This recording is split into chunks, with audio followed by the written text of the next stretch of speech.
बोले देवादिदेव श्री आदिनाथ भगवान की जय जय जय। देवादिदेव श्री चिंतामणि पार्श्वनाथ भगवान की जय जय जय। देवादिदेव श्री महावीर भगवान की जय जय जय। संत शिरोमणि गुरुवर आचार्य श्री विद्यासागर जी महाराज की जय जय जय। आचार्य परमेष्टि समय सागर जी महाराज की जय जय जय। गुणायतन पीड़िता शंका समाधान भावनायक प्रवर्तक जन जन के संत प्रखर वक्ता बोले परम पूज मुनि श्री 108 प्रमाण सागर जी महाराज की जय जय जय। मुनिवर 108 संधान सागर जी महाराज की। झीलों की नगरी भोपाल के श्री विद्या सागर प्रबंध संस्थान और श्री विद्या प्रमाण गुरुकुलम अबतपुरी भोपाल से सायंकालीन टीवी चैनल का बहुचर्चित विश्वविख्यात शंका समाधान के कार्यक्रम में हम और आप अपनी शंकाओं का समाधान गुरुमुख से प्राप्त करें। उसके पूर्व Paras channel, Janvani channel, Adinath channel और प्रमाणिक ऐप के माध्यम से जिस कार्यक्रम को घर में बैठ के देख सुन रहे हैं उन सभी का और यहाँ पर उपस्थित समस्त श्रावक श्राविकाओं का श्री विद्यासागर प्रबंध संस्थान और श्री विद्या प्रमाण गुरुकुलम अबतपुरी भोपाल हार्दिक अभिनंदन स्वागत करता है। चलते हैं प्रतिदिन की भांति परम पूज मुनिवर के श्री चरण नमन करते हुए आशीर्वाद प्राप्त करेंगे और निवेदन करेंगे। शंका समाधान के कार्यक्रम के लिए दोनों हाथ जोड़ लेंगे, बोलेंगे हे मुनिवर नमोस्तो नमोस्तो नमोस्तो। श्रीमान एशल जैन साहब CMD साहब अगर उपस्थित हैं तो मैं चाहूँगा मंच पे आके स्थान ग्रहण करें, जोरदार ताली बजा के सम्मान करें हमारे जैन समाज के गौरव। और आइए बंधो परम पूज्य मुनिवर के मुखाग्र से शंका समाधान के कार्यक्रम में अपनी शंकाओं का समाधान हम प्राप्त करें। उसके पूर्व आज जिन्होंने श्री विद्या प्रमाण गुरुकुलम से जुड़ने का अवसर सौभाग्य प्राप्त किया है मैं सम्मान सहित आमंत्रित करूंगा।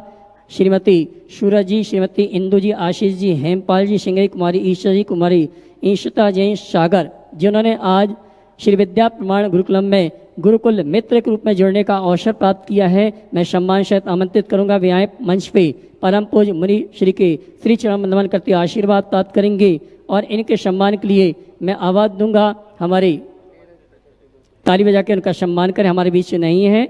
और आइए अगले गुरुकुल मित्र के रूप में श्रीमती रश्मि जी, सुधीर जी, सुषमा जी, सतना हमारे बीच उपस्थित हैं जो कि गुणायतन ट्रस्टी भी हैं और श्री विद्या प्रमाण गुरुकुलम में गुरुकुल मित्र के रूप में आज जुड़ने का अवसर प्राप्त किया है मैं सम्मान सहित। और मैं इनके साथ आमंत्रित करूंगा सुधीर जी के भ्राता सतीश जी, वो भी आ जावे परम पूज।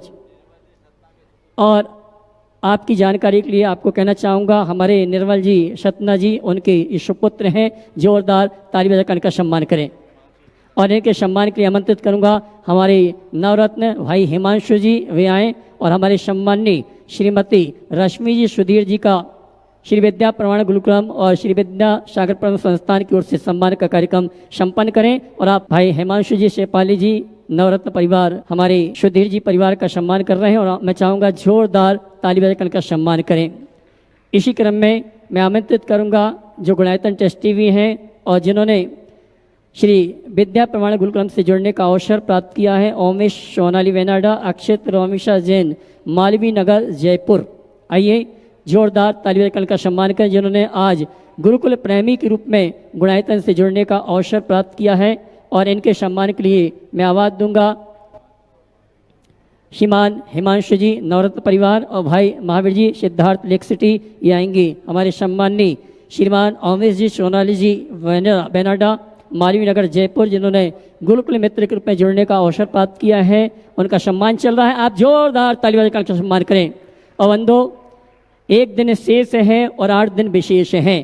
परम पूज मुनिवर के सानिध्य में आगामी 4 अक्टूबर से 12 अक्टूबर तक सिद्धों की आराधना सिद्धि चक्र महामंडल विधान में हमें आपको करने का सौभाग्य प्राप्त हो रहा है। वो सौभाग्यशाली परिवार हैं जिन्होंने मंडल पुण्यायक रूप में अपने परिवार, अपने इष्ट मित्रों के साथ इस अनुष्ठान को करने का सौभाग्य प्राप्त किया है। अगर आपके भाव बनते हैं कि हम मंडल पुण्यायक रूप में सामान्य इंद्रनाड़ी के रूप में इस अनुष्ठान में जुड़ने का अवसर सौभाग्य प्राप्त करना चाहते हैं तो आप सीधे इस अनुष्ठान से जुड़कर सिद्धों की आराधना गुरुवर के सानिध्य में करने का सौभाग्य प्राप्त कर सकते हैं। आइए हम और आप चलते हैं सीधे सीधे शंका समाधान के कार्यक्रम के लिए निवेदन करेंगे। परम पूज्य मुनिवर संधान सागर जी महाराज से दोनों हाथ उठा के जयकार लगाएंगे। बोले परम पूज्य मुनि श्री 108 प्रमाण सागर जी महाराज की। बोले परम पूज्य मुनि श्री 108 संधान सागर जी महाराज की। नमोस्तु गुरुवर नमोस्तु। चलते हैं गुरु चरणों में। आज इस पावन भूमि पर श्री विद्या प्रमाण गुरुकुलम की इस पावन धरा पर यह शंका समाधान का सत्र अपन प्रारंभ करें। और प्रथम प्रश्न के लिए जो आज वैसे तो गुरु से जुड़े ही हैं, और जो गुरु से जुड़े हैं वो गुणायतन से भी जुड़े हैं और गुरुकुल से भी जुड़े हैं।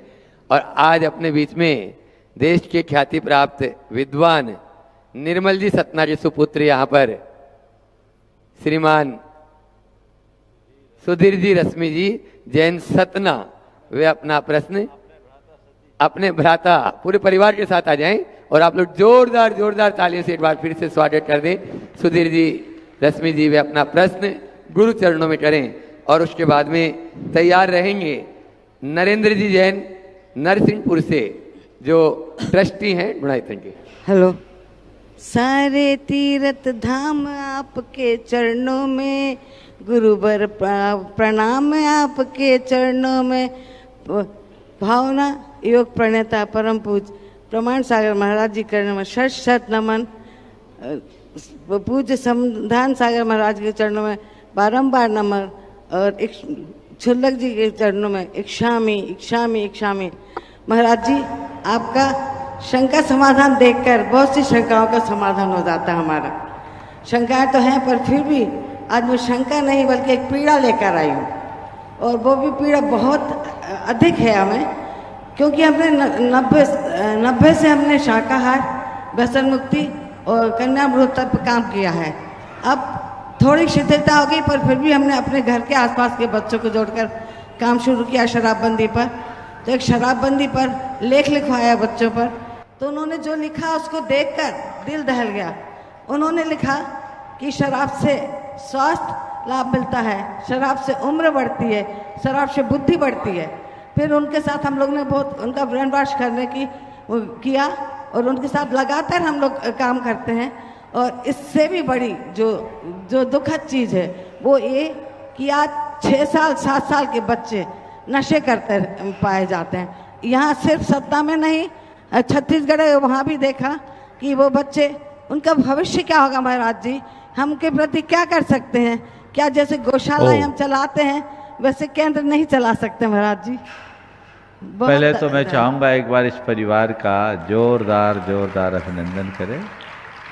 हमारे समाज का बहुत ही प्रतिष्ठित परिवार, नीरज जी निर्मल जी जैन जगत के एक मूर्धन्य विद्वान और जैन धर्म की उत्थान में इनका बड़ा योगदान। और ये दोनों भी उन्हीं के पथ चिन्हों का अनुसरण करते हुए धर्म प्रभावना और समाज सेवा के क्षेत्र में आगे बढ़ रहे हैं। पहले तो मेरा आशीर्वाद है कि उसी पर आगे बढ़ते रहेंगे। आपने जो अभी अपनी व्यथा प्रकट की है वो बहुत गंभीर और चुनौतीपूर्ण है। हमें इस पर बहुत गंभीरता से विचार करना होगा। मैं समझता हूँ इस प्रश्न का एक केवल प्रश्नोत्तर के रूप में उत्तर दे देना पर्याप्त नहीं होगा। हमें चाहिए कि आज की युवा पीढ़ी की मानसिकता को समझते हुए हम उनको एकदम तार्किक और मनोवैज्ञानिक ढंग से, वैज्ञानिक ढंग से ये बात समझाएं जिससे वे समझ सके कि नशा हमारे जीवन का किस भांति नाश करता है। कई तरह के एडिक्शंस हैं और अभी तो सबसे बड़ा एडिक्शन है डिजिटल एडिक्शन, जो और भयानक रूप ले रहा है। अब हमें इन सब चीज़ों को आज के पीढ़ी के मनोविज्ञान को समझ करके ही करना पड़ेगा। हम सबको पता होना चाहिए कि हम जेन जी और जेन अल्फा के बाद अब तो जेन बीटा भी चालू हो गई, इस युग में जी रहे। आज के बच्चे हिदायतों को नहीं मान सकते। वो जमाना लद गया कि माँ बाप ने हिदायतें दी और बच्चे मान लेता था। हम आपकी पीढ़ी ये मान लेती थी। अब के बच्चों के लिए ये सब चीज़ों का कोई मायना नहीं रह गया। अब बच्चे हर चीज़ को अपने तरीके से समझते हैं, अपने तरीके से देखते हैं और अपने ही ढंग से स्वीकार भी करते हैं। तो हमें चाहिए कि इन बातों को हम इस तरीके से प्रस्तुत करने का प्रयत्न करें कि बच्चे खुद इनसे विमुख होना शुरू हो जाए। सोशल मीडिया के प्रति एक जागरूकता आई है, डिजिटल एडिक्शन के प्रति एक बहुत बड़ा लोगों में रेवोल्यूशन आ रहा है धीरे धीरे। मुझे लगता है कि जो लोग इसको भोग चुके हैं अब धीरे धीरे मुड़ेंगे। तो ऐसे ही आज के बच्चों को आज की भाषा में जब हम ये बात बताने में समर्थ होंगे तो उनमें बदलाव हो सकता है। मेरी बात पूरी सुनो, उनमें बदलाव आ सकता है। हमें इस पर शोध कार्य करना होगा और एक ग्रुप को जो आज के मनोविज्ञान को समझकर, आज की पीढ़ी के मनोविज्ञान को समझकर, उनकी मानसिकता को समझ करके से उन्हें एडवाइस दे। भारत सरकार ने और अनेक स्वयंसेवी संगठनों ने अतीत में बहुत सारे काम किए नशा मुक्ति के लिए। अब नशे के नए नए रूप प्रकट हो रहे हैं। मेरे पास एक परिवार आया, उनने अपने बच्चे को हॉस्टल में रखा इसी वजह से कि थोड़ा सुधरेगा। और 8th क्लास का बच्चा था, उसके नशे की आदत हो गई और किससे नशा करता था? फेविकॉल से नशा करता था। अब क्या करे? तो अब हमें आज की परिस्थितियों को देखते हुए बहुत ही बृहद पैमाने पर इस पर काम करना होगा, क्योंकि अंततः इस नशेखोरी के कारण, नशाखोरी के कारण हमारी पीढ़ियां बर्बाद हो रही। आज विश्व में सर्वाधिक युवा भारत में है, लेकिन युवा यदि नशा में फंस जाएगा, उलझ जाएगा, तो हमारा देश ही विनष्ट हो जाएगा। इसलिए जो बात आपने कही है, मैं समझता हूं इस पर बहुत गंभीरता से विचार करने की आवश्यकता है और इसका सही निराकरण करने की जरूरत है और एक मुहिम चलाने की जरूरत है नशा मुक्ति के लिए। आज पंजाब की कहानी देख लीजिए, अब पूरा देश पंजाब बन गया है। ड्रग्स का एडिक्शन कितनी ज्यादा मात्रा में होने लगा है। उच्च शिक्षा संस्थानों की हालत कितनी बिगड़ रही है। इस चक्रव्यूह से हम अपनी पीढ़ी को कैसे बचाएं, उसके लिए हम उनको कैसा परिवेश दें, कैसा एटमॉस्फेयर दें और अभिभावकों के लिए उसके लिए कैसी ट्रेनिंग दी जाए, इस पर गंभीरता से काम होना चाहिए। मैं इस मंच के माध्यम से कहना चाहूँगा, पूरे देश और दुनिया भर के लोग इस कार्यक्रम को देखते और सुनते हैं। जो लोग भी मेरी बात सुन रहे हैं, मेरी इस बात को संबंधित प्लेटफॉर्म तक पहुंचाएं और जो लोग इस क्षेत्र में दक्षता रखते हैं वे आगे आए। एक ठोस कार्य योजना बना करके सरकार और समाज के स्तर पर इसे एक अभियान के तहत आगे बढ़ाया जाए, ताकि हम अपनी भावी पीढ़ी की सुरक्षा कर सकें और अपने समाज और देश के दीर्घकालिक हितों को संरक्षित कर सकें। ओम, आप बोल दीजिए, मैं सुन लूंगा। काम कर रहे थे तो एक बार मेरे बेटे ने आके कहा कि मम्मी हम वहाँ गए थे कॉफी हाउस, तो एक बच्चा वाइन पी रहा था, वो पाउच में वाइन मिल रही थी। बता दिया ना मैंने, तो आपने उसमें हमने बहुत आंदोलन किया था। बहुत सुंदर आपने जो प्रयास किया, बहुत सराहनीय। बस इसको यहीं रखो, मैंने मार्गदर्शन दिया। ये एक प्रश्नोत्तर में हल नहीं होने वाला, इस पर व्यापक कार्य योजना अपेक्षित है। बहुत बहुत आशीर्वाद। नरसिंहपुर से अपने बीच में नरेंद्र जी जैन, गुणायतन ट्रस्टी, वे अपना प्रश्न करें और मैं चाहूंगा अपने बीच में आज जो गुरुकुल में अधिष्ठाता के पद पर सुशोभित हुए हैं धर्मेंद्र जी अलका जी भंडारी, उनके लिए भी पहले जोरदार ताली बजा दीजिए। आज एक बहुत बड़े पदभार पर अच्छी भूमिका के साथ वो अपना यह पद संभाले हैं और मैं चाहूंगा वे आज अपने बीच में नरसिंहपुर से नरेंद्र जी जैन सपत्नी के यहाँ पर उपस्थित है, उनका सम्मान कर देंगे। नमोस्तु नमोस्तु इच्छामि इच्छामि। गुरुदेव वह मानसिक संतुलन है जिसके कारण क्रोध की आग किसी के लिए प्रेरणा बन जाती है और किसी काम सफल हो जाता है। जैसे अगर हम गुस्से में किसी टूटे वस्तु को त्याग करते हैं जबकि किसी दूसरे के लिए वह केवल पश्चाताप का कारण बन जाता है और किसी का काम बिगड़ जाता है। समझा नहीं क्या बोलना चाह रहे, पहली लाइन बोलिए। वह क्या मानसिक संतुलन है जिसके कारण क्रोध की आग किसी के लिए प्रेरणा बन जाती है। अच्छा, आपने पूछा है वह कैसा मानसिक संतुलन है कि क्रोध की आग किसी के लिए प्रेरणा बनती है और किसी के लिए विनाशकारी। देखिए, क्रोध जो है ये भी हमारी एक भावना है और भावना एक ऊर्जा है। अगर इस ऊर्जा को हमने अनुशासित करना सीख लिया और सही दिशा दे दी तो ये हमारे लिए रचनात्मक उपलब्धि बन सकती है।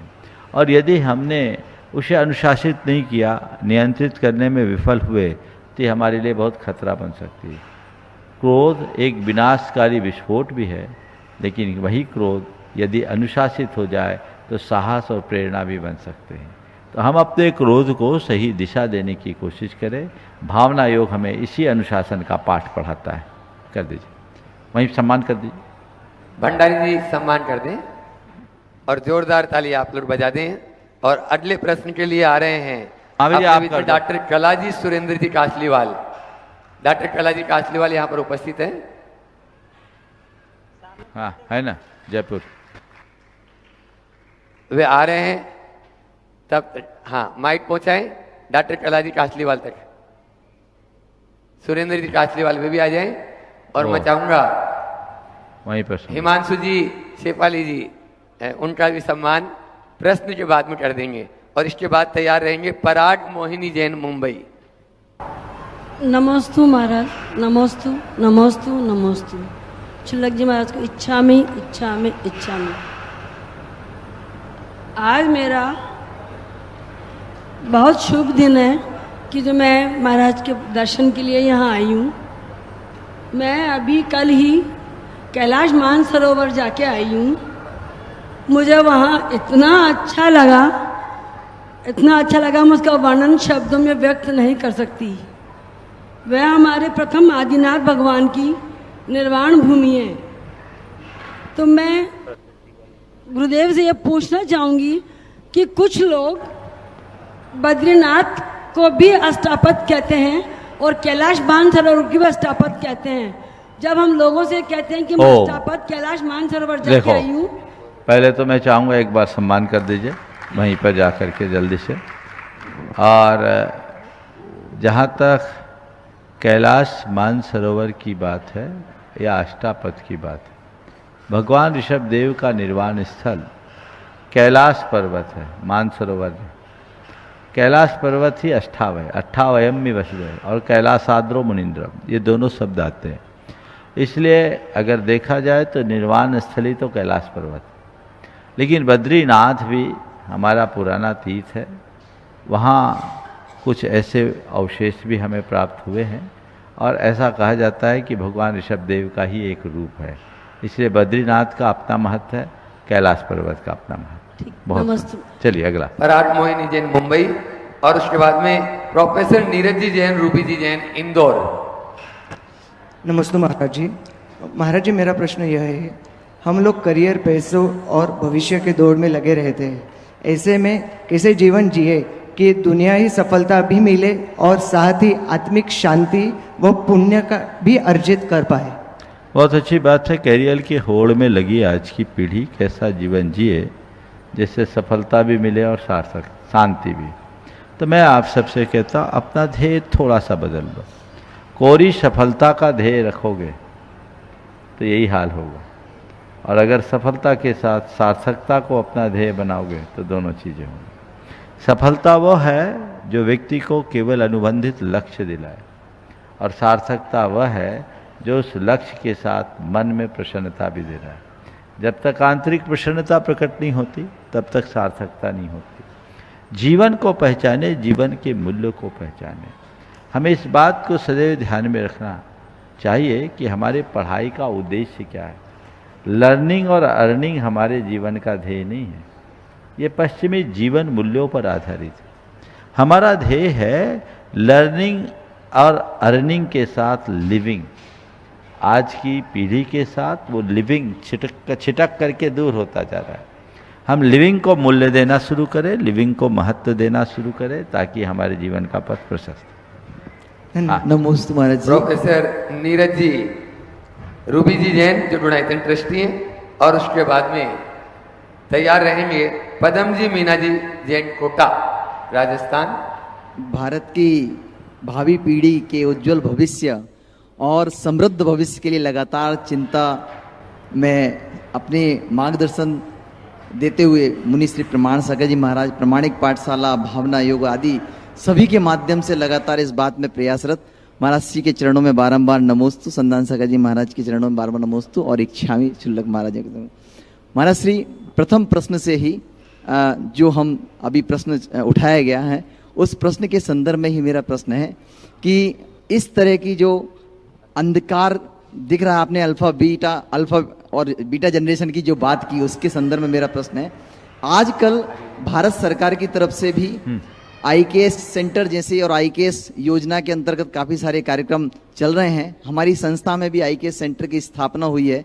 प्रमाणिक पाठशाला के माध्यम से आपकी प्रेरणा लगातार नवोदित बालकों को मिल रही है।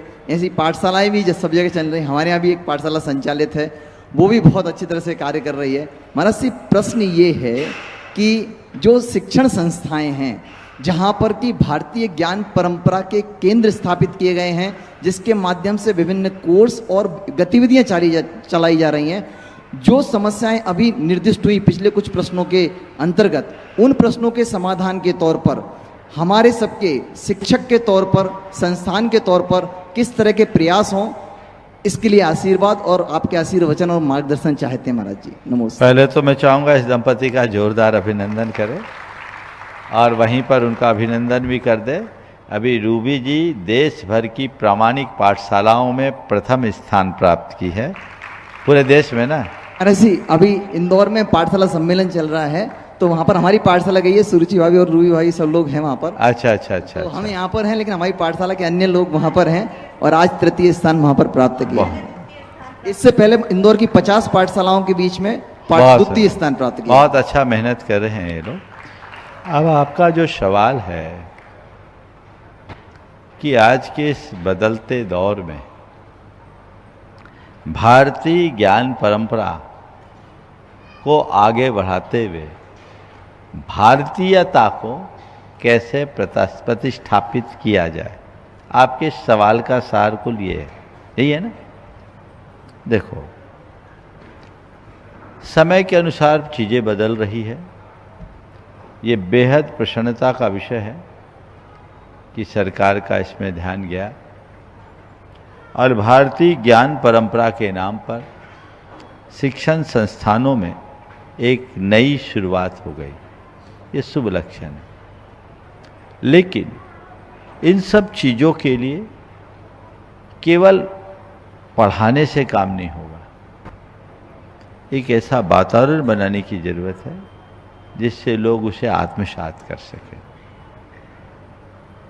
हम कुछ ऐसे ठोस कार्यक्रम बनाएं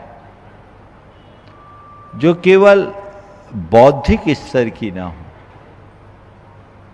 वो पूरी तरह भावनात्मक हो, आध्यात्मिक हो, जिसे अपने जीवन में उतारा जा सके। और मैं समझता हूँ इस दिशा में अगर भावना योग जैसे उपक्रम को आगे बढ़ाया जाए तो पूरे देश और समाज में परिवर्तन आ सकता है। लोग इस तरह के कार्यों को ठीक तरीके से समझे, उन्हें अपनाए, आत्मसात करें, ताकि जीवन व्यवहार सुधार जा सके। हमें इस दिशा में जो भी अच्छे प्रयास हैं उनका हमें स्वागत करना चाहिए और उनका अभिनंदन करना चाहिए। नमस्कार। डोनाइसन ट्रस्टी कोटा से अपने बीच में पदम जी मीना जी जैन, और मैं चाहूंगा अजय जी जैन को गुरुकुल के कोषाध्यक्ष वहीं पर उनका सम्मान भी कर देंगे और साथ में डी के जैन साहब भी चले जाएं।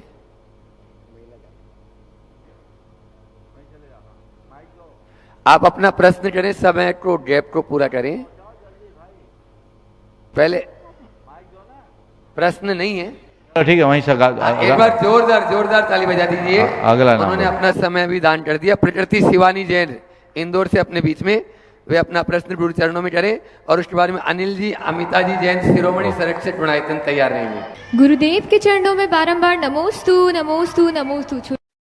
तिलक महाराज जी के चरणों में इक्षामी इक्षामी इक्षामी। महाराज श्री, मेरा प्रश्न ये है, जितनी भी पाप है अनाचार, जैसे नशा करना, घूमना, रिलेशनशिप, आज की युवक पीढ़ी का सोचना इसमें हम किसी को हार्म नहीं कर रहे हैं, हर्ट भी नहीं कर रहे हैं, देन ऑल्सो वो गलत नहीं समझते इस चीज़ को, कैसे समझाया जाए? कृपया शंका का समाधान कीजिए। बहुत अच्छा सवाल आपने किया और ये सवाल जो पहले सवाल में आया था उससे ही मिलता जुलता है। ये जो आज की युवा पीढ़ी ने एक प्रकार की धारणा बना ली और इसके लिए जो अपना तर्क रखते हैं, ये सुसंगत नहीं। हमें बहुत लॉजिकली आज की पीढ़ी को इसे समझाना चाहिए।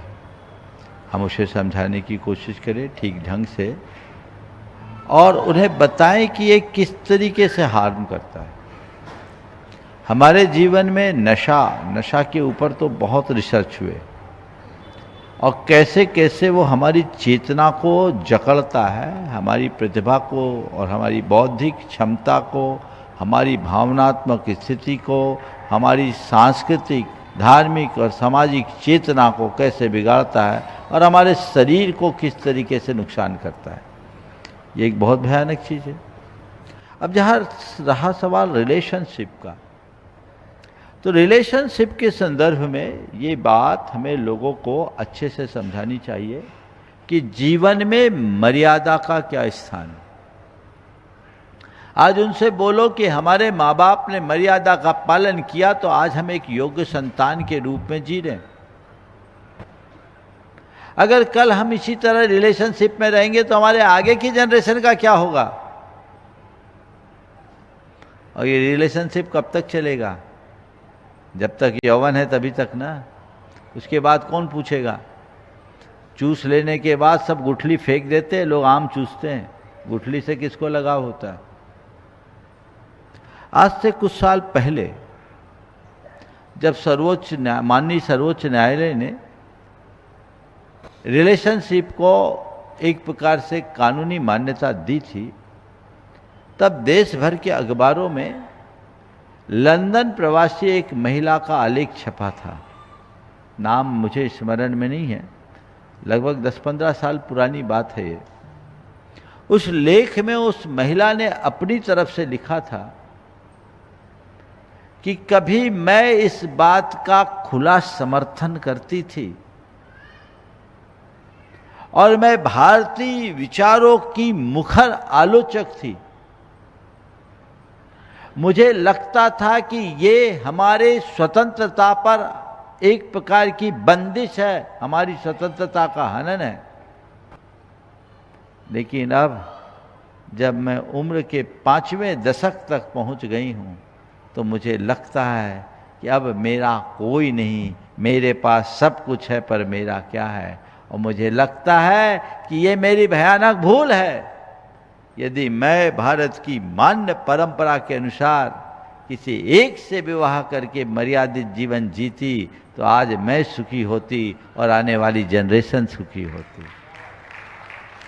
मैं समझता हूं इस तरह की बातें अनेकों के होंगे। हमें चाहिए कि इस पर काम करें और आज की पीढ़ी को इसे गहराई से समझाने की कोशिश करें।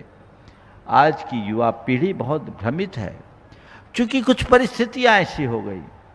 शादी विवाह के बाद जिस तरह से कानूनी पेचीदगियों की आड़ में लोग एक दूसरे को परेशान करते हैं, एडजस्टमेंट नहीं हो पाता और दहेज की बातें अथवा तलाक के पीछे दूसरे तरह के केसेस लाद करके पैसे ऐंठने की प्रवृत्तियां, इन सब चीज़ों से परेशान होकर आज के युवा कहता है कि इससे अच्छा है कि हम शादी ना करें, शादी को जी का जंजाल समझने लगे। लेकिन उन्हें समझना चाहिए कि इस तरह की घटनाएं तो नगण्य हैं। अधिकतर लोग तो बस रहे हैं, वो अपना जीवन आगे बढ़ा रहे हैं। तो हमें उन्हें बहुत तार्किक तरीके से इस पर विचार देना चाहिए, समझाना चाहिए, उसे समझना चाहिए कि हमारा जो व्यक्तिगत जीवन है वो केवल हमारे आश्रित नहीं है, हमारे साथ एक बहुत बड़ा समाज है और हमारी एक जिम्मेदारी है, हमें उसे आगे बढ़ाते हुए काम करना चाहिए, तभी हम कुछ अच्छा काम कर पाएंगे और अच्छा परिणाम दे पाएंगे। हमें इनका ध्यान रखना। अपने बीच में पढ़ाई के शिरोमणि संरक्षक अनिल जी अमिता जी दुर्गापुर से एक बार जोरदार ताली बजा दीजिए उनके सम्मान में। गुरुदेव के चरणों में सुबोध जी नरेंद्र निगम वहीं पर चले जाएं और पुष्पा जी सोडानी वे उनका सम्मान कर देंगे। गुरुदेव के चरणों में अनंतों बार नमोस्तु नमोस्तु नमोस्तु। इच्छा समस्त क्षुल्लक जी के चरणों में इच्छामी इच्छामी इच्छामी। गुरुदेव, आपने एक दिन प्रवचन में कहा था कि अवस्थागत आजादी से व्यवस्थागत आजादी से अवस्थागत आजादी ज्यादा महत्वपूर्ण है। हाँ।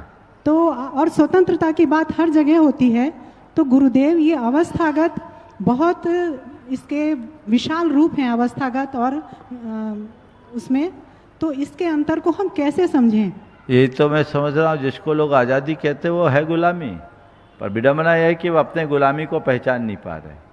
जब तक हम उनके हृदय में आध्यात्मिक चेतना का जागरण नहीं करेंगे तब तक जीवन में व्यापक बदलाव नहीं होगा। हमें एक अभियान चलाने की ज़रूरत है जिससे हम लोगों को आध्यात्मिकता के साथ जोड़कर एक व्यापक परिवर्तन घटित कर सकें। नमोस्तु गुरुदेव, नमोस्तु गुरुदेव, नमोस्तु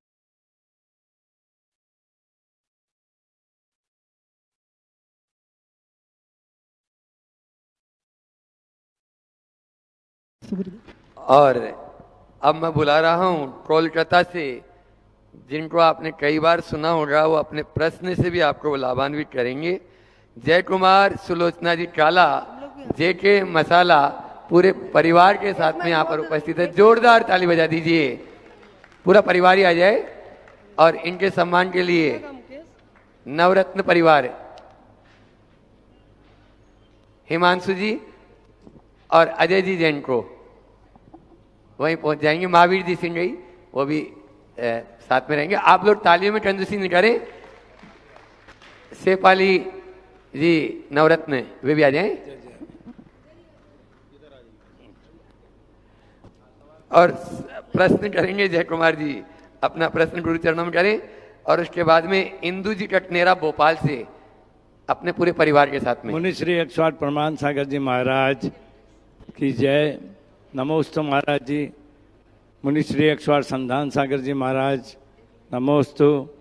और समस्त क्षुल्लक जी को हमारी इच्छा में पूरे परिवार की तरफ से गुरु प्रमाण सागर जी का। टाइम नहीं लो, एक ही लाइन है। हाँ।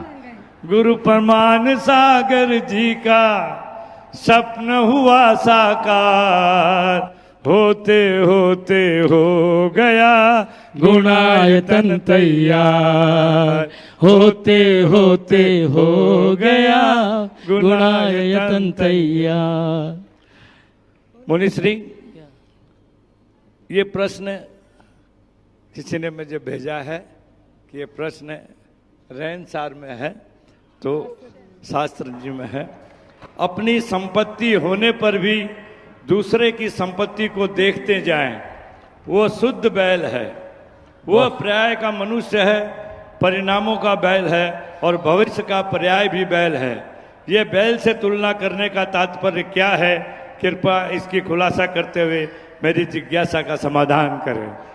देखो, मुझे नहीं मालूम ये किसका वाक्य है, पर इतना पता है कि आचार्य विशुद्ध सागर जी के। हाँ, रैन सार का मूल वाक्य नहीं है, उनके प्रवचन का संदेश होगा।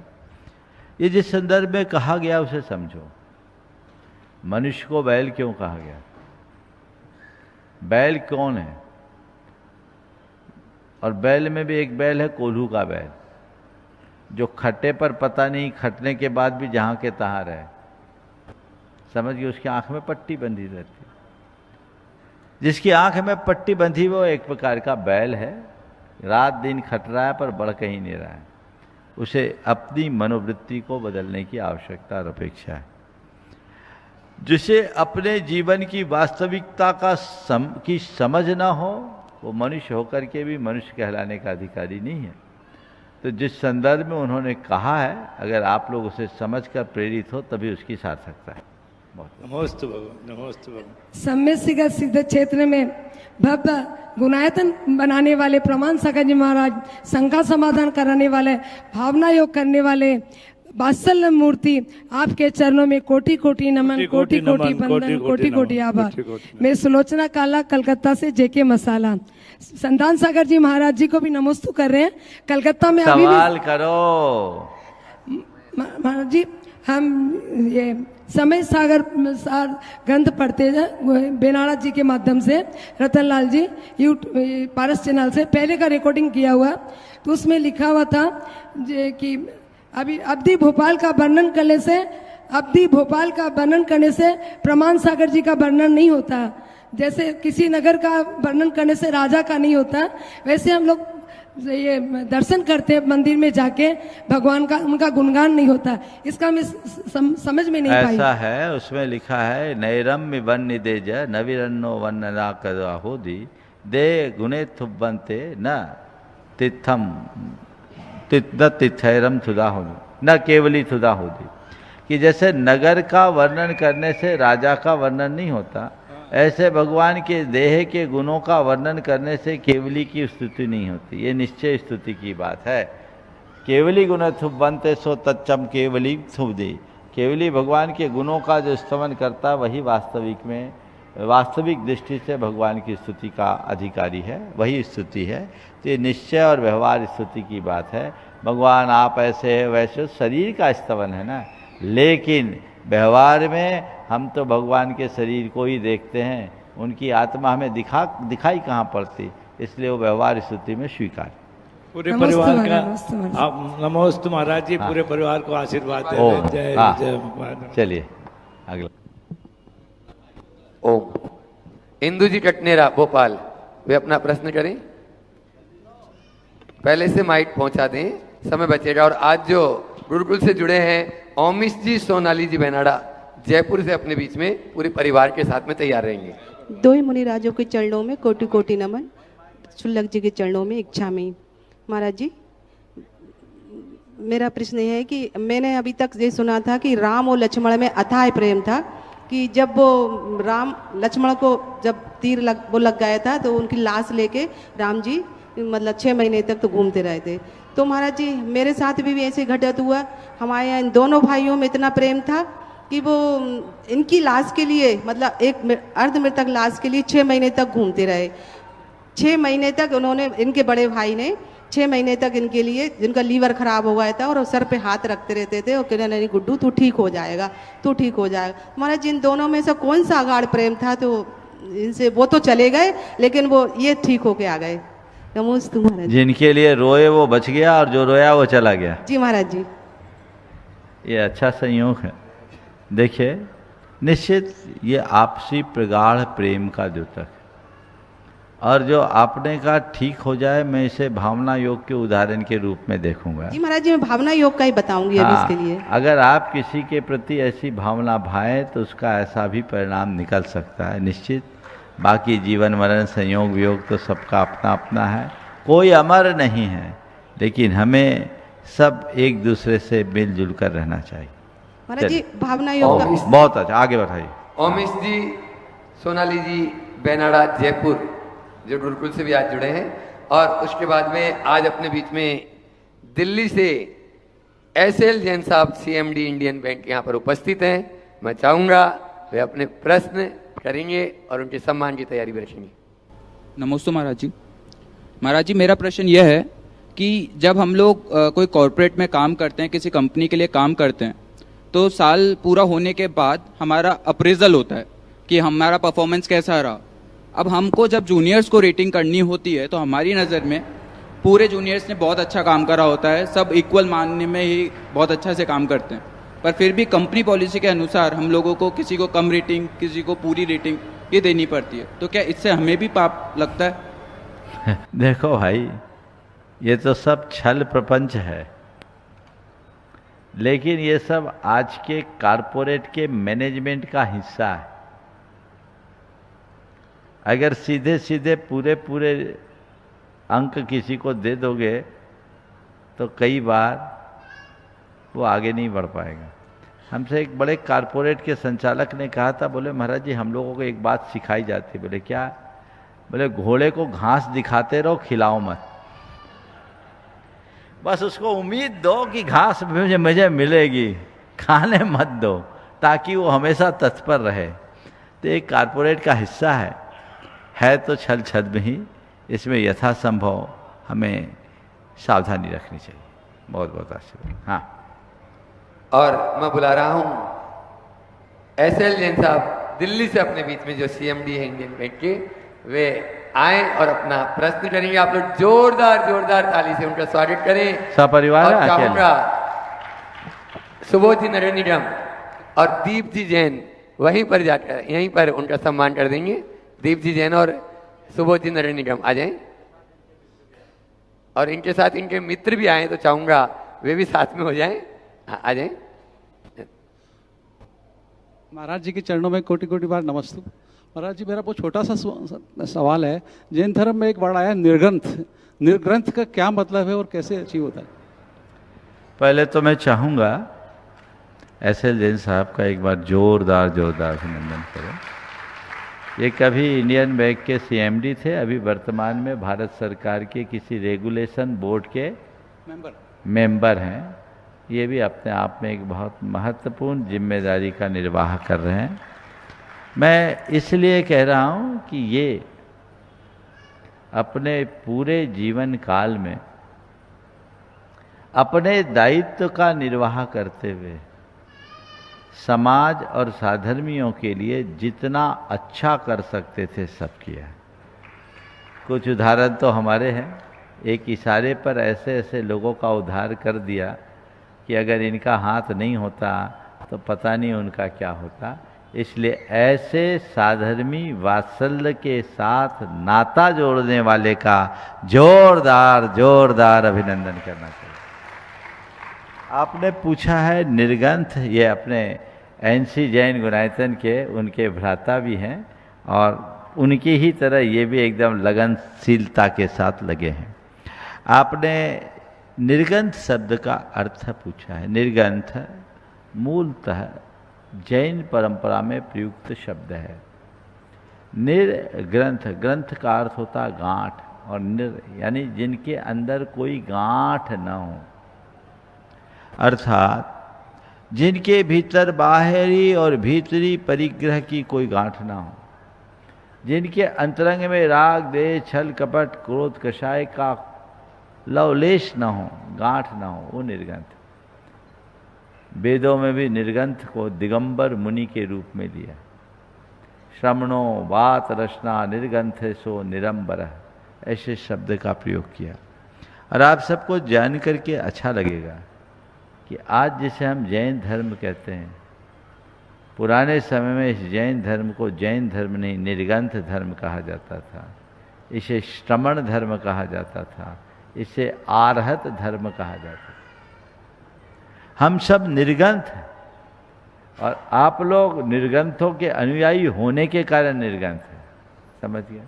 तो निर्ग्रंथ जैन परंपरा का एक बड़ा पुराना शब्द है, बल्कि जैन धर्म का पुराना नाम। एक बार जोरदार ताली बजा दीजिए फिर से SL जैन साहब के लिए। और उसके बाद में संजीव जी जैन जयपुर, वे अपना प्रश्न गुरु चरणों में करें और तैयार रहेंगे। हाँ, अजय जी जैन को आ जाएं और संजीव जी का सम्मान कर देंगे। और उसके बाद में जो आज गुरुकुल के अधिष्ठाता पद पर सुशोभित हुए हैं धर्मेंद्र जी, अरुणा जी भंडारी, तैयार रहेंगे।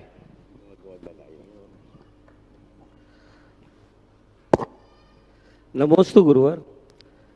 एक समस्या भी है, एक शंका भी है कि आजकल दिन बर दिन जिस तरीके से YouTube का इस तरह का चलन बढ़ता चला जा रहा है, अपने धार्मिक जो कार्यक्रम हैं, जो व्याख्यान है, जो चीज़ें हैं, ये सब भी उसी पे आने लगी हैं। जो हमारे शास्त्र हैं, जो नए शास्त्र लिखे जा रहे हैं उन शास्त्रों को पढ़ने की परंपरा धीरे धीरे खत्म होती चली जा रही है। क्या आगे चलकर हम खाली इसी पे डिपेंड हो जाएंगे और जो हमारे शास्त्र लिखे गए हैं, इतने पुराण हमारे शास्त्र हैं, और जो आज आप जैसे विद्वान, बड़े बड़े विद्वान, आप जैसे गुरु लिख रहे हैं, उनकी तरफ लोगों का ध्यान धीरे धीरे कम होता चला जाएगा, तो क्या हम खाली उसी पे डिपेंड रह जाएंगे? इस समस्या का समाधान कैसे हो? देखिए, ये समय के साथ होने वाले परिवर्तन के संकेत हैं और मुझे नहीं लगता कि हम इस परिवर्तन को रोक पाएंगे। आप ये चीज़ समझिए और स्वीकार कीजिए कि अब हम एआई के युग में आ गए हैं। सब चीज़ें हमें आर्टिफिशियल इंटेलिजेंस के माध्यम से सुलभ हो गई। अब लोगों को ज्ञान पाने के लिए किसी के पास जाने की भी जरूरत नहीं पड़ेगी, सब कुछ तो उनके जेब में है। मुझे तो लगता है जिस तरह की व्यवस्था है, अब लोगों को प्रवचन की भी जरूरत नहीं पड़ेगी, उनको एआई प्रवचन दे देगा और कई लोग उनसे मार्गदर्शन ले भी रहे। और ऐसा प्रवचन जो शायद मैं भी ना कर पाऊँ, उससे अच्छा मेरे नाम का प्रवचन आपको सुना देगा। तो ये बहुत बड़ा बदलाव है। लेकिन ऐसे दौर में हमें ज्ञान तो मिलेगी, समझ नहीं मिल पाएगी, संस्कार नहीं मिल पाएंगे, क्योंकि हमें हमारी भावनाएं नहीं रही। हम सही ज्ञान, सही समझ और सही संस्कार को कैसे विकसित करें, हमें इस पर विचार करना होगा और लोगों को इस बात का एहसास कराने की आवश्यकता है। अब आप बोल रहे हैं रील आ रही है, तो अब रील आ रही है तो लोग प्रवचन काहे को सुनेंगे? वो सोचते रील ही ठीक है और उससे कोई ज्ञान नहीं मिल रहा है, केवल टाइम पास हो रहा है। रील सुनते सुनते 50 की रील सुन ली, 1 घंटा खराब कर दिया, दिमाग में पल्ले कुछ नहीं पड़ा। उसकी जगह 15 मिनट का एक का प्रवचन सुनते, गहराई में उतरते तो शायद कुछ दिमाग में आता। लेकिन ये बदलाव है और इस बदलाव से होने वाले भटकाव को भी हम देख रहे हैं। हमारा एक ही प्रयास होना चाहिए, बदलाव को स्वीकारे और भटकाव से जितना बन सके बचे और बचाए, तभी रास्ता प्रशस्त। नमोस्तु गुरु। श्री विद्या प्रमाण गुरुकुलम के 9 अधिष्ठाता धर्मेंद्र जी, अरुणा जी भंडारी, वे अपना प्रश्न गुरु चरणों में करें और उसके बाद में गुरुकुल का एक छात्र ऋषभ जैन वो तैयार रहेगा, 7 विटलाशाचार्य। नमोस्तु गुरुदेव, नमोस्तु गुरुदेव, नमोस्तु गुरुदेव। शुल्लक महाराज, इच्छामी इच्छामी इच्छामी। महाराज, मेरा प्रश्न ये है, आज सुबह की बात है, अभिषेक करके जल्दी आना था और समय का बंधन था, तो नीचे पात्र में से अभिषेक, मतलब पांडुशिला पर भगवान विराजमान थे और पात्र में से गंधोदक ले लिया। तो एक महिला है, प्रतिमा लिए हुए हैं, उनने आपत्ति की इसमें कि जब तक भगवान विराजमान है तब तक गंधोदक नहीं ले सकते, तो क्या लेना चाहिए, नहीं लेना चाहिए? देखो, ऐसा लोग कहते हैं और कायदे से अभिषेक की पूर्णता के बाद जब अभिषेक समापन कार्य चढ़ जाए तो गंधोदक लेने में कोई बुराई नहीं। अब मान लीजिए कहीं लंबा अभिषेक चल रहा है 2-4 घंटे का, तो 2-4 घंटे तक किसी को गंधोदक नहीं देंगे क्या? अब लोग ये कहते हैं, उन्हीं से पूछो ऐसा क्यों कहते? जी महाराज जी, एक और प्रश्न है। एक ही, आज बच्चों का टाइम है बहुत। चलो, ऋषभ जैन। नमस्ते महाराज जी, नमस्ते महाराज जी, नमस्ते। और तैयार रहेंगे आगम राहुल जैन। ऋषभ जी जैन अपना प्रश्न करें। वहीं चले जाओ बच्चों के बीच में। बेटा इधर आ जाओ, बच्चों के बीच में। हाँ, यहाँ आ जाओ।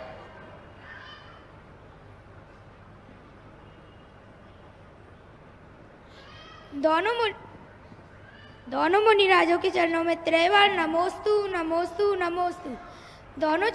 पांचों चुल्लक जी के चरणों में त्रैवार इच्छामी इच्छामी इच्छामी। महाराज श्री, मेरा प्रश्न यह है कि काल सर्प क्या होता है और इससे कैसे बचा जा सकता है? नमोस्तु महाराज श्री। देखो, बहुत अच्छा सवाल किया। वर्तमान में काल सर्प योग के नाम से बहुत सारे लोग उलझे हुए।